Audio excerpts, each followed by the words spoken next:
Bismillahirrahmanirrahim. Assalamualaikum warahmatullahi wabarakatuh. Pada kesempatan ini Ibu akan membahas tentang azas Liketeli dan aplikasi konsep kesetimbangan. Yang pertama, tentang azas Liketeli. Jika dalam suatu sistem kesetimbangan diberikan suatu aksi atau tindakan, maka sistem itu akan berubah dengan menggeser kesetimbangan sehingga pengaruh aksi akan sekecil mungkin. Reaksi yang terjadi itu akan mengurangi aksi. Apa saja aksinya? Bisa berupa perubahan konsentrasi, bisa terjadi perubahan tekanan dan volume, bisa juga terjadi perubahan suhu. Oke, kita lihat animasi dari video yang Ibu ambil dari ViewSchool. Animasi ini tentang 3 aksi saja, yaitu aksi yang pertama adalah perubahan konsentrasi, aksi yang kedua adalah perubahan pressure atau tekanan, yang ketiga adalah perubahan temperatur atau perubahan suhu. Baiklah, kita lihat reaksi kesetimbangan berikut. Jika A bereaksi dengan B setimbang menghasilkan C dengan D, maka kalau kita animasikan seperti orang sedang main jungkitan yang sudah setimbang. Jika A dengan B atau salah satu sisi kita tambah, maka kesetimbangan ini menjadi tidak setimbang. Nah, untuk menyeimbangkan lagi, dia harus bergerak ke arah sebelah kanan. Artinya dia bergerak dari arah yang ditambah. Nah, demikian juga kalau misalnya sebelah kanan kita tambah atau hasil reaksinya kita tambah, maka supaya setimbang lagi, kesetimbangan akan bergeser ke sebelah kiri ke pembentukan A dengan B. Ya, itu untuk menyeimbangkan kembali perubahan konsentrasi. Bagaimana kalau misalnya konsentrasinya kita ambil atau kita kurangi? C dengan D kita kurang, maka dia menjadi tidak setimbang kan, berat sebelah. Maka supaya setimbang lagi, artinya si orang yang sedang ada di dalam jungkitan ini akan bergerak ke arah yang berkurang atau lebih kecil konsentrasinya, sehingga menjadi setimbang lagi. Nah, ini perbandingan antara yang ditambah dengan yang dikurang ya. Oke, cukup terlihat bedanya. Kita pakai saja logika kalau kita main jungkitan ya. Yang kedua adalah perubahan tekanan. Pada perubahan tekanan, di sini kita akan ambil suatu persamaan reaksi. A bereaksi dengan 2B. Ada bedanya ya di sini, yaitu berhubungan sama koefisien, menghasilkan C dengan D. Kalau misalnya ada suatu reaksi kita tekan, volumenya berarti menjadi berkecil. Oke, dia akan bergerak ke arah jumlah mol yang bagaimana? Kalau tekanan diperbesar, artinya volumenya mengecil, artinya ruangnya berkurang, sehingga dia akan bergerak ke arah zat yang lebih sedikit atau jumlah mol atau partikel yang lebih sedikit. Tapi kalau tekanan diperkecil, artinya jumlah volumenya berkurang atau bertambah, volumenya bertambah, maka space-nya akan bertambah, maka dia akan bergeser ke arah zat yang lebih banyak. Nah, ini sebagai kesimpulannya, kalau untuk tekanan diperbesar, increase in pressure, maka kesetimbangan akan bergeser ke jumlah mol yang lebih kecil. Tapi kalau tekanannya diperkecil atau diturunkan, maka kesetimbangan akan bergeser ke jumlah mol yang lebih banyak atau lebih besar. Oke. Dari animasi itu kita akan bahas satu persatu. Untuk pengaruh konsentrasi, ini sebagai kesimpulannya saja, bahwa jika konsentrasinya diperbesar, kesetimbangan akan bergeser dari arah zat yang konsentrasinya diperbesar. Tapi kalau konsentrasinya diperkecil, berarti kesetimbangan akan bergeser ke arah zat yang konsentrasinya diperkecil. Oke. Ini sebagai terapan dalam soalnya. Ada reaksi kesetimbangan A dengan B menghasilkan AB. Jika konsentrasi A kita tambah, berarti nanti kesetimbangan akan bergeser dari arah yang ditambah, berarti dia bergeser ke arah lawan, ke AB. Maka kita bisa jawab kesetimbangan akan bergeser ke arah kanan ke pembentukan AB. Maka nanti jumlah AB-nya akan bertambah banyak ya. Nah, bagaimana kalau misalnya AB-nya kita tambah? Maka pergeseran kesetimbangan akan mengarah dari zat yang ditambah, berarti dia ke arah kiri, ke pembentukan A dengan B. Bagaimana kalau misalnya zat B-nya kita ambil, kita kurangi? Maka sesuai konsep tadi, jika salah satu zat kita kurangi, kesetimbangan akan bergeser ke arah zat yang berkurang tadi. Berarti dia akan bergeser ke sebelah kiri. Oke. Jadi kalau zat yang dikuranginya di kiri, dia bergesernya ke arah kiri. Kalau zat yang dikuranginya di sebelah kanan, berarti dia akan bergeser ke arah kanan. Setiap pergeseran kesetimbangan itu akan menambah jumlah zat yang dituju ya. Baiklah, untuk pengaruh tekanan dengan volume kita gabung jadi satu ya. Karena kalau tekanan diperbesar artinya volumenya diperkecil. Di sini kalau tekanan diperbesar, kesetimbangan akan bergeser ke arah jumlah koefisien yang lebih sedikit, lebih kecil. Nah, jumlah koefisien ini sama dengan jumlah mol atau jumlah partikel. Jika tekanannya diperkecil, artinya volumenya kan membesar, berarti ruangnya akan bertambah besar, artinya kesetimbangan akan bergeser ke arah jumlah mol, jumlah partikel, atau jumlah koefisien yang lebih besar. Oke, untuk tekanan berarti berbanding terbalik dengan volume. Yang kedua, harus kamu ingat bahwa jika koefisien reaksinya yang sebelah kiri sama dengan koefisien yang sebelah kanan, itu sama halnya kesetimbangan tidak bergeser ya. Dan yang terakhir adalah yang harus kamu ingat, untuk pengaruh tekanan dan volume ini hanya dipengaruhi oleh zat yang berwujud gas atau berwujud larutan. Sehingga kalau misalnya di dalam persamaan reaksinya ada zat yang berwujud padat atau cair, ini tidak berpengaruh, jadi koefisiennya tidak dihitung.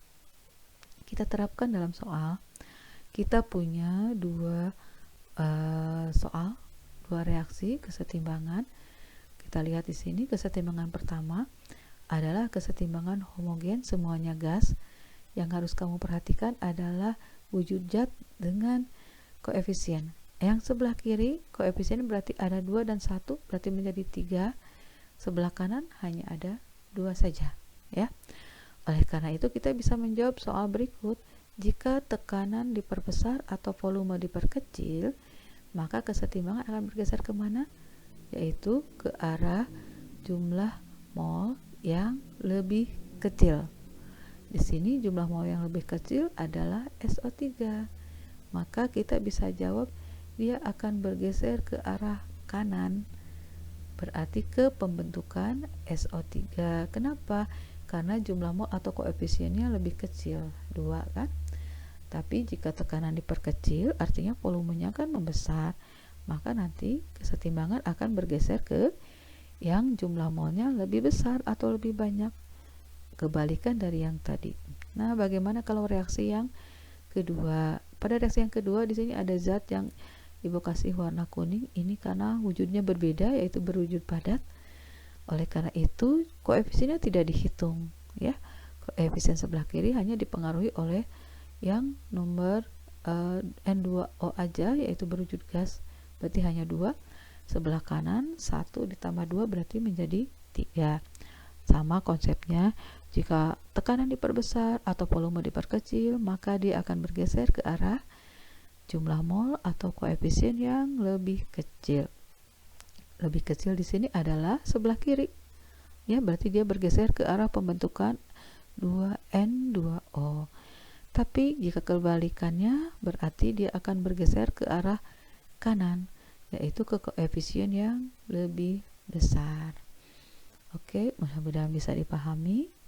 Yang berikutnya adalah pengaruh pengaruh yang diberikan atau aksi yang diberikan adalah berupa suhu. Kita lihat animasinya di sini sama Ibu ambil dari View School, animasi tentang suhu.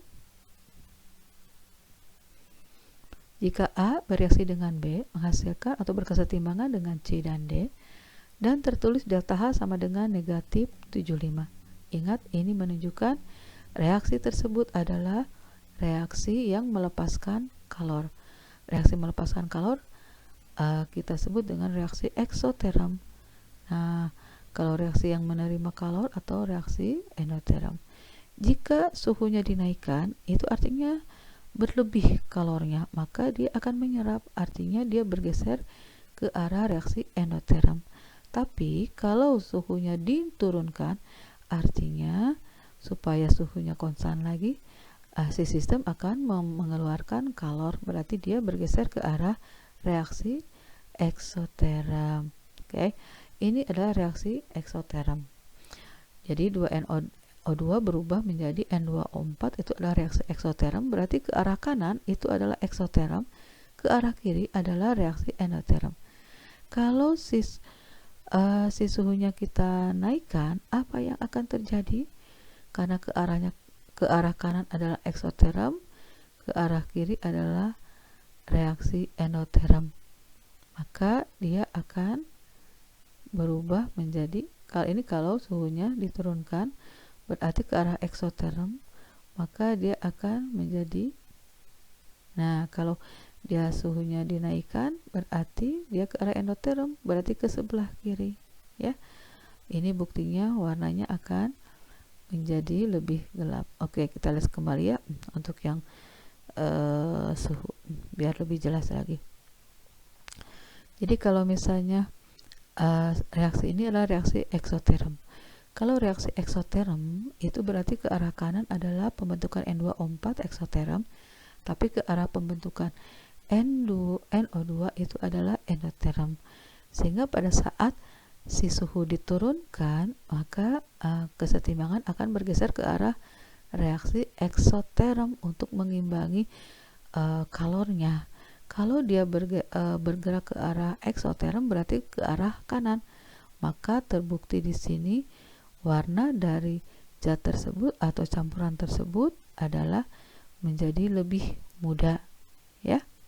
Itu dia menjadi lebih muda. Oke, kita lanjut. Bagaimana kalau misalnya, ini lebih mudah ya. Kalau misalnya suhunya kita naikkan. Kalau suhunya dinaikkan berarti dia akan mengarah ke reaksi endoterm. Tadi reaksi endotermnya berarti ke sebelah kiri, ke yang NO2, pembentukan NO2. Karena kenapa? Karena kalau suhu dinaikkan berarti di sini berlebih kan kalornya. Maka dia akan bergerak ke endoterm, akan diserap oleh si sistem si kalor tersebut, sehingga dia bergeser ke arah kiri. Kalau dia bergeser ke arah kiri, buktinya di situ adalah bahwa si campuran atau reaksi tersebut warnanya akan lebih tua. Oke, mudah-mudahan bisa dipahami ya. Kita terapkan dalam soalnya. Kita simpulkan, jika suhu dinaikkan, kesetimbangan akan bergeser ke arah reaksi endoterm atau reaksi yang membutuhkan kalor, yaitu yang delta H-nya bertanda positif.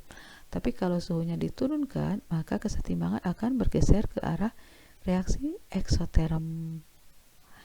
Oke, ini adalah contoh soalnya. Oke, ini sebagai gambaran yang harus kamu pahami. Jika suhu diturunkan ke reaksi eksoterm, jika suhu dinaikkan ke reaksi endoterm. Jangan sampai lupa. Eksoterm delta H negatif, endoterm delta H positif. Oke, kita punya reaksi apa ini? Eksoterm apa endoterm? Ini delta H-nya bertanda negatif, berarti reaksinya adalah eksoterm. Artinya ke arah kanan eksoterm atau ke arah pembentukan N2O4 eksoterm, ke arah kiri berarti endoterm ya. Ini adalah contoh reaksi yang tadi ada dalam animasi. Bagaimana dengan menjawab soal ini? Oke, ini Ibu kasih satu contoh. Jika suhu dinaikkan, kesetimbangan akan bergeser ke arah kiri. berarti ke arah reaksi endoterm, ke pembentukan NO2 karena dia ke arah kirinya NO2. Bagaimana kalau misalnya suhunya diturunkan? Berarti dia bergeser ke arah reaksi eksoterm. Kalau ke arah reaksi eksoterm berarti dia akan bergeser ke arah kanan. Oke. Ke pembentukan N2O4. Berarti dia akan menambah jumlah N2O4. Nah, reaksi yang kedua. Ini adalah reaksi apa? Positif kan? Berarti reaksi endoterm. Artinya ke sebelah kanan adalah positif, berarti endoterm. Ke sebelah kiri berarti reaksi eksoterm. Jadi, jika suhu dinaikkan, kesetimbangan akan bergeser kemana? Suhu dinaikkan akan bergeser ke arah reaksi endoterm. Maka reaksi endotermnya kanan, dia akan bergeser ke arah kanan atau ke pembentukan H2 dan O2. Tapi kalau dibalik berarti diturunkan ke arah reaksi eksoterm, berarti ke pembentukan H2O. Oke ya, mudah-mudahan dipahami. Hati-hati delta H-nya. Oke, yang berikutnya adalah tentang kesetimbangan dalam industri. Untuk kesetimbangan dalam industri, di sini prinsip suatu industri itu adalah mendapatkan hasil semaksimal mungkin dengan biaya seminimal mungkin. Maka konsep kesetimbangan digunakan di sini. Yang akan kita bahas hanya dua, yaitu proses Haber-Bosch dan proses kontak. Proses Haber-Bosch ini adalah proses untuk pembuatan amoniak. Pada proses ini yang digunakan adalah kesetimbangan juga. Pada reaksi kesetimbangan di sini adalah reaksi eksoterm. Jadi kalau untuk reaksi eksoterm supaya NH3-nya tambah banyak, artinya apa? Reaksi harus digeser ke sebelah kanan. Supaya reaksi digeser sebelah kanan, ada beberapa tindakan yang bisa kita lakukan, yaitu suhunya dinaikkan. Betulkah? Kalau suhunya dinaikkan akan menggeser ke kanan? Oke, salah ya. Ini suhunya dianggap tinggi karena memang membutuhkan suhu yang cukup tinggi, yaitu 400 sampai 600 derajat Celcius. Tekanannya adalah 140 sampai 340 atmosfer. Amoniak ini kita gunakan untuk banyak hal di dalam kehidupan kita sehari-hari. Jadi kondisi yang bisa kita lakukan adalah karena ini reaksi eksoterm, supaya ke kanan berarti dia harus diturunkan suhunya. Tekanannya bagaimana? Di sini koefisiennya 4, di sini koefisiennya 2. Supaya ke arah kanan ke koefisien lebih kecil, artinya volumenya harus dikecilkan atau tekanannya diperbesar. Maka tekanannya cukup besar ya, sampai 340 atmosfer. Oke, untuk yang skema pembuatan proses Haber-Bosch seperti ini gambarnya. Jadi alatnya cukup besar juga ya, cukup rumit. Di sini digunakan suatu katalis. Katalis itu tidak mempengaruhi reaksi kesetimbangan, tetapi dia hanya untuk mempercepat reaksi saja. Jadi kesetimbangan di sini akan terjadi lebih cepat kalau ada katalis, tapi tidak akan mengubah pergeseran kesetimbangan. Oke, yang kedua adalah asam sulfat, yaitu disebut dengan proses kontak. Ada beberapa reaksi tahapan di sini. Dari tahapan reaksi pertama, pembentukan SO2, semuanya menggunakan konsep kesetimbangan. Yang paling penting di sini adalah reaksi yang kedua. Di sini ada pengaruh suhu, ya. Kemudian pembentukan H2SO4 adalah tahap reaksi yang keempat, itu yang akan kita butuhkan. Asam sulfat juga banyak kita gunakan untuk berbagai hal. Tahapan pentingnya yaitu pada reaksi yang kedua. Suhunya sekitar 400 sampai 450 derajat Celcius. Ini dianggap rendah. Biasanya kalau untuk industri itu bisa mencapai 1000 derajat Celcius juga ya. Tekanannya di sini digunakan cukup 1 atmosfer dan digunakan katalis. Kita kembali lihat ke reaksi kedua di sini. Ya. Maka itulah yang bisa Ibu sampaikan. Terima kasih. Semoga bermanfaat ya. Wabillahi taufik wal hidayah. Wassalamualaikum warahmatullahi wabarakatuh.